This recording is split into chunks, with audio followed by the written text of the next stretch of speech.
நம்ம தாத்தா ஏதோ ஒரு ஆசையில ஒரு சின்னதா ஏதோ திருடிப்பிட்டார். ஒரு பூசணிக்காய் திருடினாரு. அதுக்கு பூசணிக்காய் திருடம் போறான் அந்த பதான் திருடினா அப்படின்னு சொல்லிட்டு இந்த வீடே வந்து பூசணிக்காய் திருடின வீடுன்னு மாதிரி சொல்லி பேர் வந்து போச்சேன். அதை எப்படியாவது மாத்தம்னு ஒரு பெரியவர்கிட்ட போய் கேட்டிருக்கான். பெரியவர் போய் சொன்னாரு, நீ தினமும் ஒரு 100 பேருக்கு சாப்பாடு போடு, தினமும் 100 பேருக்கு சாப்பாடு போடு. இவர் என்ன பண்றாரு, அவர் சொன்னபடி என்ன பண்றாருன்னா தினமும் ஒரு 100 பேருக்கு சாப்பாடு, ஒரு மாசம் சாப்பாடு போட்டுட்டே இருக்காரு. தினமும் சாப்பாடு போயிட்டே இருக்கு.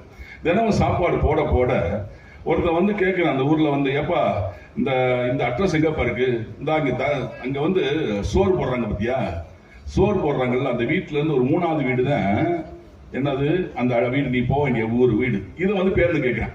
இவன் என்ன மறைஞ்சு போச்சு, பூசணிக்காய் மறைஞ்சு போச்சு. இப்ப என்ன வச்சு, சோறு வந்துருச்சு.